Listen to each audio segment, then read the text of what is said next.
So when we were looking for properties, one of the things that I wanted was my own road so the kids can ride their bikes without me being afraid of them getting hit by a car. Because when we're living in a neighborhood, oh my goodness, like it always scared me, right? Like always looking for a car. And Asher got a new bike for his birthday, as did Ethan. But now they're riding their bikes to the end of our road, and then they're gonna ride back. And this just makes my little heart so happy, because God does make our dreams come true. This along with the zip line were the two things that my little heart desired so badly for my kids on whatever property we chose to buy.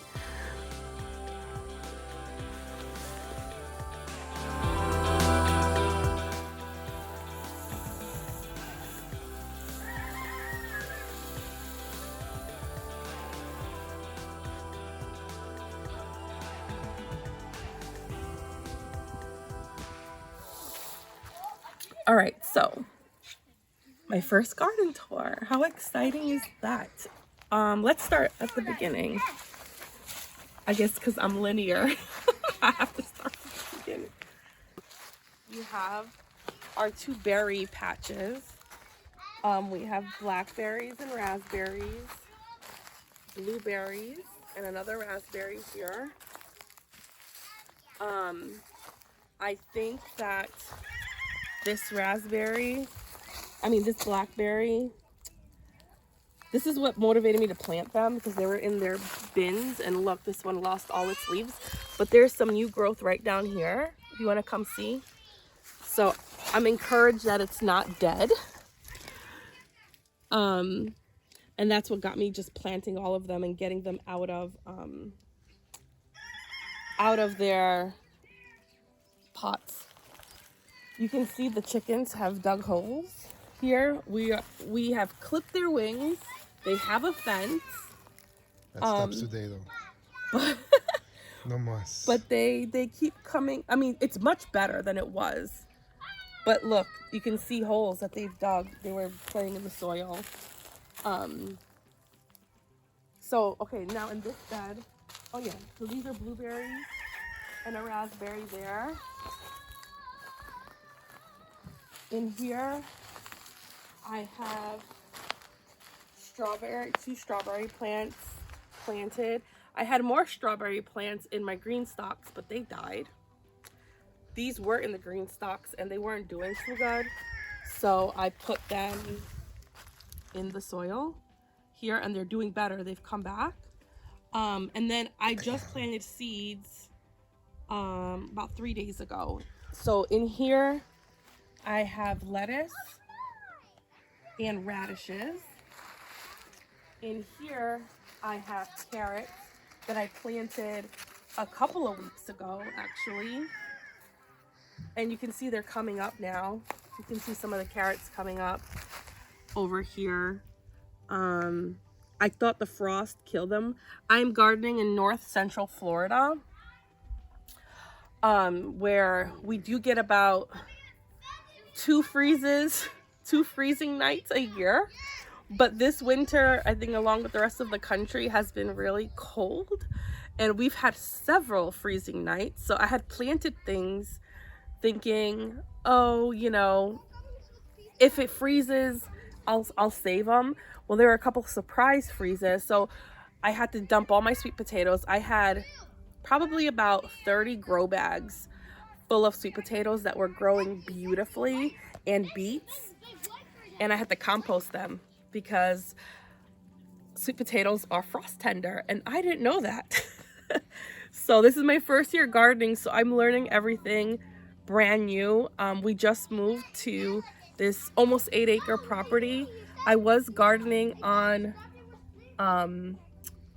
grow bags on concrete. Last January, February, I started. So February will be exactly a year of my gardening journey. I've literally bought a book, the 12-month week by week vegetable gardener's guide, something like that. I can share the book in the description. life-changing, and I love it. And I was about 4 hours south where it never froze. It's always hot. In the winter, the coldest it gets, it's probably 50, which, you know, for Floridians, it's like really cold. But up here, it actually is about 10-15 degrees colder. Like right now, it's 61, which I know for some people in the country, they're like, oh, I wish. But for us, it's like so cold. Feels great though. Huh? Feels great. It feels great. Yeah, I had a bubble jacket on. Don't laugh at me. I had a bubble jacket on, but I took it off because I'm moving. I was watering, and I got hot. So this is carrots and beets I replanted. So some of them you see are coming up. Here I planted radishes and cilantro. I cook with a lot of cilantro. It's my favorite herb. So a whole half a bed is dedicated to that. Here I have lettuces planted. So I planted 2 types of lettuces. One is a corn matcha lettuce, and then I planted some romaine as well. And then here, this is my onion bed. So here, the onions did fine through our frosty days. And then I even see down here that the leeks I planted about a month ago, they survived the frost too. I thought they were all dead, but no, I see them popping up. And then I also sowed some seeds in some of like the bare spots. I sowed bunching onions about 3 days ago. So the garden is still in progress. I have some bunching onions and radishes planted in these barrels. The chickens love these barrels. As you can see, they're all missing soil. But my goal is to like make them my herb gardens. So like I want to make one with mint, because we know mint is very invasive. So you want to contain your mint if you don't want it taking over your entire garden bed. And once it's there, like it's very hard to get rid of. So I was thinking about making one like mint, and another different mint, making one like parsley, one dill, because I love dill, one cumin. I even got culantro seeds, which I hope will grow here. And they smell amazing, even if they're like just growing in the ground. My husband's from Honduras, and his parents have like wild culantro growing in front of their house. And man, every time I walk into their house, I'm just like, I want to eat the air. You either love or hate culantro. Culantro is like a stronger scent of cilantro. You'll hear the kids, they're riding their bikes up and down our road, which was one of my heart's desires when we were looking for properties, was to have our own road. So the kids won't have to worry about cars, where I won't have to worry about cars. And they could just run and ride bikes and have fun. Hi. And someone just had a birthday and he got a new bike. Hi. And that's my oldest son. So I bought all these trees hoping to plant them in the fall. But life happened. I was very sick. And then we were also traveling to my dad, who is having some health issues. And we never planted them, long story short. You don't think we lost them? Huh? They're not lost. No, they're not. No, the trees are fine. The trees are not lost. The grape might be. I mean, there's no leaves left. But I'm going to trim it back. I'm going to trim it back and hope for the best. I don't know. I'm going to trim it back and hope for the best. And so we're still trying to figure out how to allocate the land.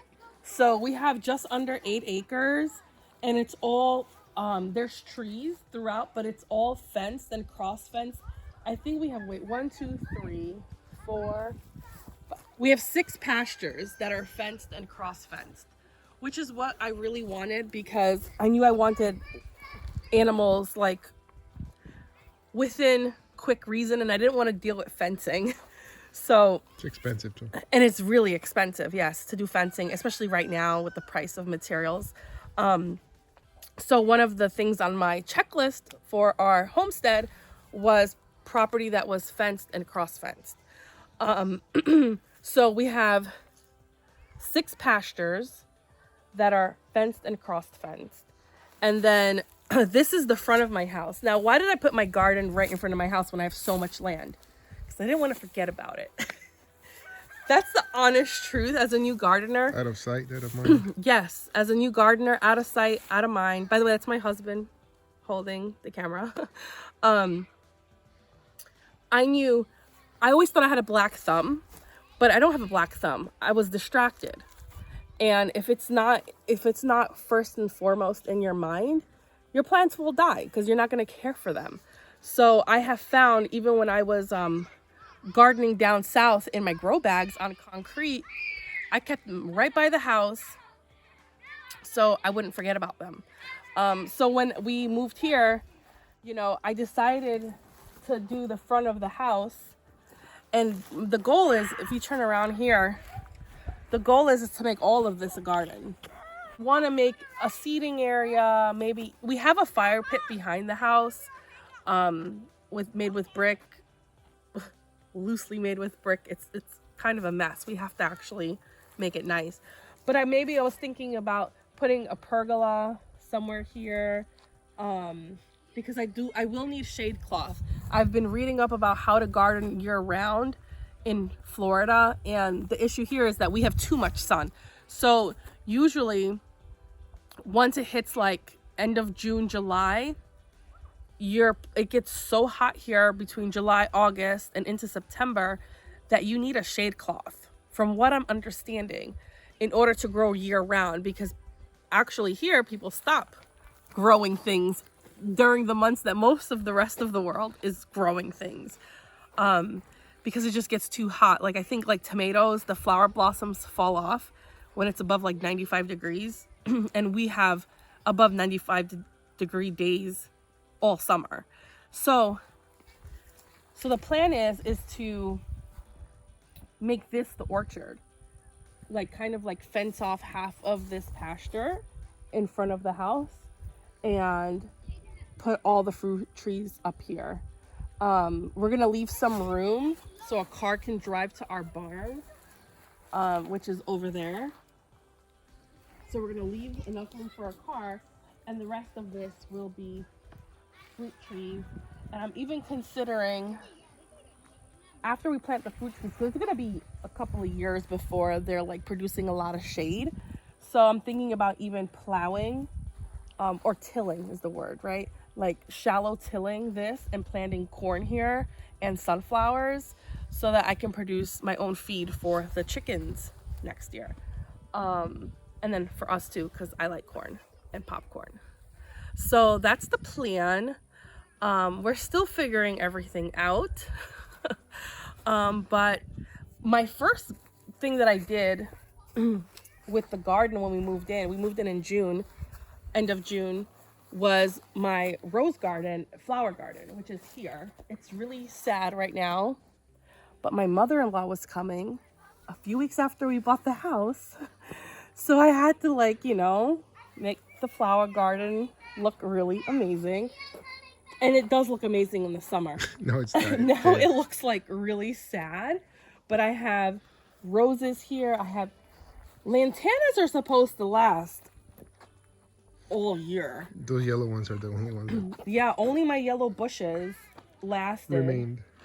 And these little grass ones with the little purple flowers. But lantanas, I thought they're perennial up here. And I thought they last all year, but the frost might have killed them. And look how beautiful they were. Huge. They grew. I bought them so little in June, and they grew and bushed out so beautifully. And I don't know. The roses are doing good. You can see there's still leaves on the roses. I'm gonna cut them back, and then I have a couple hibiscus and a bunch of roses and the lantanas, which I also just found out that they're poisonous to chickens, but the chickens don't eat them, so that's good. And they're beautiful. They attract all of the bees and butterflies. I mean, it is covered in pollinators. So I'm really happy the chickens are smart enough to stay away from it because I didn't want to rip them out. So this is the flower garden that's in front of the house. Yeah. I think, what else is there to show in my garden?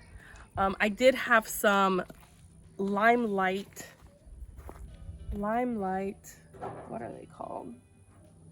The bushy flowers, the bushy ones that I love so much. Hydrangeas, limelight hydrangeas. They're supposed to be good in like partial shade. And so that's why I planted them here by the garage. But as soon as I planted them, their beautiful flowers fell off.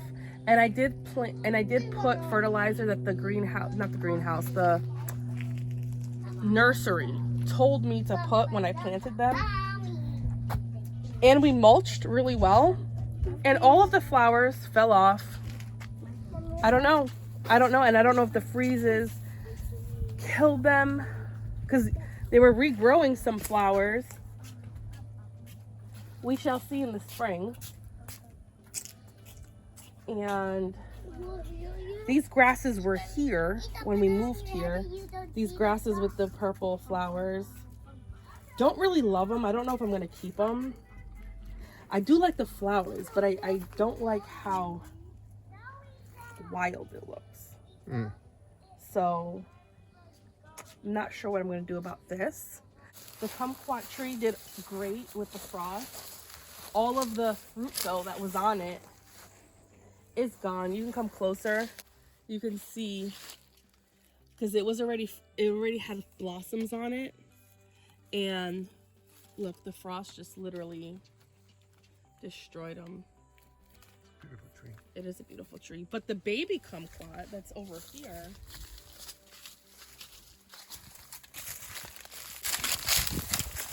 died. The frost killed it. I think it's dead. Same tree? Yeah. Yeah, it's a baby kumquat. Dead. So, I don't know. I'm going to fertilize it and see if we can make it grow back. I don't know. I mean, these are pretty, but it looks like it's even losing bark. I think it's dead. I think the frost killed it because it was green. It was green. Look, I don't know. I'm going to throw some fertilizer on here and see what can happen, but I think it's dead. Blue flags that you see here, I'm thinking about expanding to like a market vegetable garden and flower garden to like start a farmer's market. There's a lot of sunlight here, and I'm thinking of putting in probably raised beds also across here to have as a farmer's market. So a farmer's garden, because that garden in the front of the house is for our family to, you know, preserve and to enjoy for us. But that is the thought plan. I had a permaculture specialist come out here and help me decide, because one of the issues about where we are in Florida is in the summer it's a very wet season, but it doesn't flood here, and it doesn't flood in front of my house. I knew that from just observing since we moved in June.